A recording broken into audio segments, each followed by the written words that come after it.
10. 해독은 누구에게 특히 필요한가? 10번째 이야기. 해독은 누구에게 꼭 필요한가? 1. 대사증후군 및 만성질환자. 손발이 차거나 생활의 의욕을 느끼지 못하거나 만성 피로에 시달리는 사람은 우선적으로 해독이 필요하다.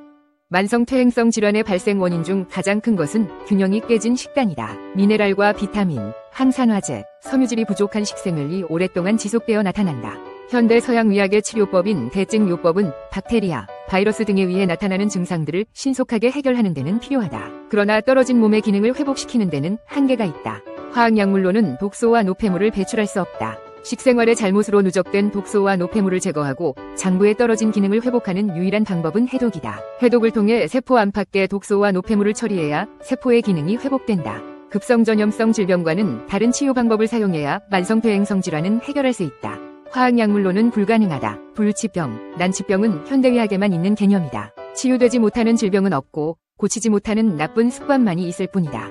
세상에 존재하는 모든 문제는 해답을 가지고 있다는 것이 자연의 이치다. 부족한 영양소 공급을 통한 해독이 가장 바른 방법이다. 2. 요요 없는 다이어트 희망자. 밥을 조금 먹고 운동을 하는데도 살이 찌는 사람이 있다. 이 경우는 갑상선 기능 저하증이 있거나 아니면 영양의 균형이 깨진 식사 때문인 경우가 많다. 당질 위주의 식사와 외식을 주로 하기 때문이다. 채소를 너무 적게 먹어 미네랄과 비타민이 부족하기 때문이다. 밥이나 빵 등 주식 위주로 배부르게 먹어도 입이 궁금하거나 허기가 지는 이유다. 거기다 섬유질도 부족하다. 섬유질 부족은 장내 미생물의 균형을 깨뜨려 똥보균이라고 하는 유해균을 번식시킨다. 섬유질 부족 식사는 변비를 부르게 된다. 많은 다이어트 제품들이 약처럼 간단하게 하루 한두 알 먹는 간편함을 강조하는데 이는 거의 대부분 요요를 부를 수밖에 없다. 변비가 오래되면 장누수가 되어 독소가 혈액으로 유입되어 간의 해독 기능을 지치게 만들고 몸에 염증을 일으킨다.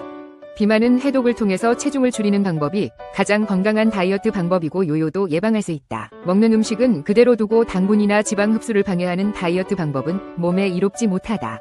생리적 균형을 깨뜨리는 어떤 방법도 올바른 다이어트가 아니다. 식생활의 개선이 전제되지 않는 다이어트는 도루묵이 되어 요요를 부른다. 요요 없는 다이어트의 핵심은 다이어트가 아니라 식습관의 개선을 통해 영양소 공급을 정상화시키면 체중 감소는 몸이 알아서 하는 것이다. 이것이 우리 몸이 가지고 있는 항상성이다. 이 방법만이 요요 없는 다이어트 성공 비결이다. 원칙을 무시하면 지금 당장은 좋을지 몰라도 반드시 보복을 부르고 대가를 치르게 되어 있다. 그래서 식습관을 도외시한 편법의 다이어트는 요요라는 보복을 반드시 부르게 되어 있다. 올바른 건강관리를 위한 가장 기본이 제대로 된 식단이다. 3. 임신을 계획하는 예비 산모. 2012년 대한생기학회 보고에 의하면 부부 7쌍 중 한 쌍이 난임이라 한다. 여성의 경우 25세가 넘으면 임신 능력이 떨어지기 시작하여 35세를 넘기면 임신 능력이 급격히 떨어진다. 배출되는 난자의 질이 떨어지기 때문이다. 또한 여성이 35세가 되면 자궁 내막이 얇아져 수정란의 착상이 어려워진다. 남성 생식 능력도 35세부터 떨어지기 시작한다. 남자 나이가 40세가 되면 정자수와 질이 동시에 떨어져 임신을 해도 유산될 가능성이 높아진다. 인공수정이나 시험관 아기를 통해 임신을 해야 하는 경우도 생긴다. 기질적인 문제가 아닌 대부분의 경우 난임의 1차적인 원인은 부모의 혈액이 탁해졌기 때문이다. 식습관과 생활습관이 원인이 되어 체내에 독소가 쌓였기 때문이다. 독소가 쌓이면 손발이 차지거나 자궁에 어혈이 발생하여 생리통이 생기고 생리혈이 끈적하며 탁해진다. 그러면 자궁이 약해져 임신이 쉽지 않은 상태가 된다. 어혈은 자궁 내막증, 생리불순, 자궁 근종의 원인이 되며 난임까지 이르게 된다. 어혈을 만드는 대표적인 식품은 화학식품 첨가물이 들어간 가공식품이다. 튀긴 음식, 과자료, 설탕이 많이 든 음식, 청량음료, 냉동식품, 편의점 식품 등도 어혈을 만든다. 이런 음식을 자주 섭취하며 장이 나빠지고 독소가 혈액으로 유입되어 혈액을 탁하게 만든다. 결혼을 앞둔 여성은 임신에 대비해 몸속에 쌓인 독소와 노폐물을 제거해야 한다.